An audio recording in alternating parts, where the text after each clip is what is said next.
Hi viewers, welcome to our channel. இன்றைக்கி நம்ம சேனலில் சூப்பரான ஈவினிங் டைம் ஸ்நாக்ஸ் தாங்க பார்க்க போகிறோம். ஈவினிங் டைம் ஸ்நாக்ஸ் வேணும், ஹெல்த்தியாகவும் வேணும், கடையில் வாங்கக்கூடாது, ஆயிலும் இருக்கக்கூடாது அப்படின்னு நினச்சிங்கன்னா சூப்பராக இதை வீட்டில் ட்ரை பண்ணி பாருங்கள். பாசிப்பருப்பை வச்சு இந்த ரெசிபியை ஆவியில் வேக வச்சு பண்ண போகிறோம். சூப்பரான இந்த ரெசிபி எப்படி பண்ணுறதுன்னு பார்க்குறதுக்கு முன்னால் இப்போ தான் நம்ம சேனலில் ஃபஸ்ட் டைம் பார்க்குறீங்கன்னா கண்டிப்பாக சப்ஸ்கிரைப் பண்ணிவிட்டு பாருங்கள்.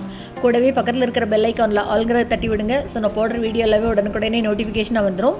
வாங்க இந்த ஸ்நாக்ஸ் எப்படி பண்ணுறதுன்னு பார்க்கலாம். இதுக்கு முதல்ல அரை கப் அளவு பாசிப்பருப்பை நல்லா 2-3 தடவை வாஷ் பண்ணிவிட்டு 3 மணி நேரம் ஊற வச்சுருக்கேன்.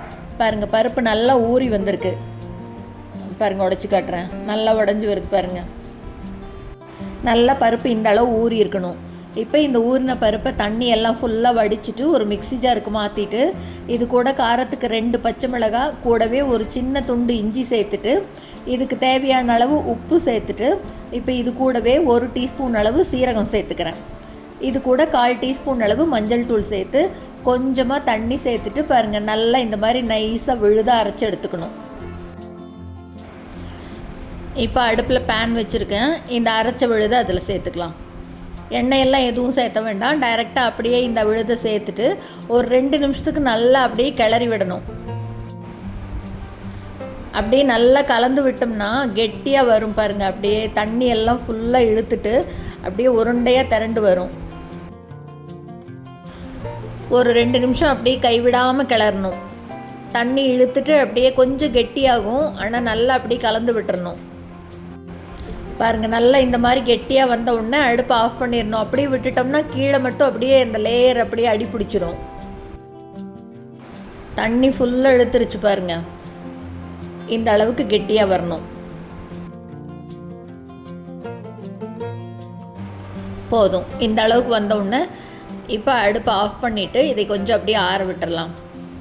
கை பொறுக்கிற சூடு வரணும். ரொம்ப நேரம் ஆறணுன்னெல்லாம் இல்லை, கை பொறுக்கிற சூடு வந்ததுன்னா போதும். வந்த உடனே பாருங்கள், இந்த மாதிரி சின்ன சின்னதாக எடுத்து அப்படியே உருண்டை பண்ணிக்கலாம். ரொம்ப நைஸாக அப்படியே உருண்டையாக உருட்டணுன்னெல்லாம் இல்லை, சும்மா அப்படியே உருட்டினா போதும்.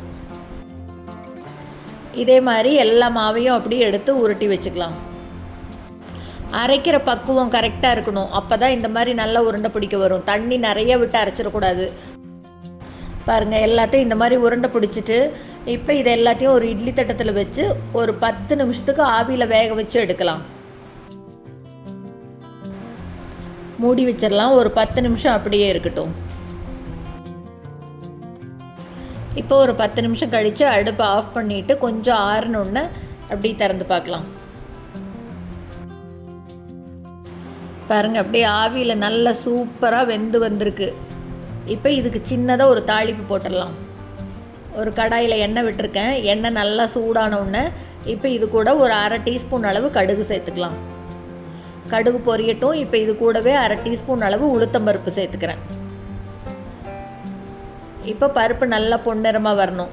பருப்பு பொன்னிறமாக வந்த உடனே இப்போ ஆவியில் வேக வச்சோம் இல்லையா, அந்த உருண்டையை சேர்த்துக்கலாம். பாருங்கள், அப்படியே துளி கூட ஒட்டாமல் அருமையாக வந்திருக்கு. எவ்வளோ சூப்பராக இருக்குது பாருங்கள். இப்போ இந்த தாளிப்பில் ஒரே ஒரு தடவை கலந்து விட்டுட்டு இப்போ இது கூட கொஞ்சமாக ஒரு 3 டேபிள் ஸ்பூன் அளவுக்கு ஃப்ரெஷ்ஷாக துருவின தேங்காயை சேர்த்துக்கிறேன். இது ஆப்ஷனல் தான். நீங்கள் தேங்காய் சேர்த்துறதுனாலும் சேர்த்திக்கலாம், இல்லைன்னா வெங்காயம் சேர்த்துறதுனாலும் சேர்த்திக்கலாம். தேங்காய் பூவோடு சேர்த்து நல்லா ஒரு தடவை கலந்து விட்டுட்டு இப்போ இது மேலே அப்படியே பொடியாக கட் பண்ண கொத்தமல்லி தழையை தூவி விட்டுக்கலாம். கடைசியாக இது கூட ஒரு 1/4 டீஸ்பூன் அளவுக்கு இருந்ததுன்னா போதும். எலுமிச்சம்பழத்தை பிழிஞ்சு விட்டுக்கலாம். ரொம்ப பிழிஞ்சிட வேண்டாம், ரொம்ப புளிப்பாயிரும். 1/4 டீஸ்பூன்லேருந்து 1/2 டீஸ்பூன் இருந்தால் போதும். எல்லாத்தையும் நல்லா ஒரு தடவை கலந்து விட்டுட்டு இப்போ அடுப்பை ஆஃப் பண்ணிடலாம். அவ்வளோதாங்க, பாசிப்பருப்பை வச்சு அருமையான பிடி உருண்டை பண்ணியாச்சு. ரொம்பவே ஹெல்த்தியான இந்த ஸ்நாக்ஸை நீங்களும் செஞ்சு பார்த்துட்டு மறக்காமல் கமெண்ட்டில் சொல்லுங்கள். இந்த வீடியோ உங்களுக்கு பிடிச்சிருந்ததுன்னா லைக் பண்ணுங்கள், ஷேர் பண்ணுங்கள், கமெண்ட் பண்ணுங்கள். மறக்காமல் நம்ம சேனலை சப்ஸ்கிரைப் பண்ணுங்கள். கூடவே பக்கத்தில் இருக்கிற பெல் பட்டனையும் தட்டி விடுங்க. ஸோ நான் போடுற வீடியோ எதுவுமே மிஸ் பண்ணாமல் பார்க்கலாம். தேங்க்ஸ் ஃபார் வாட்சிங்.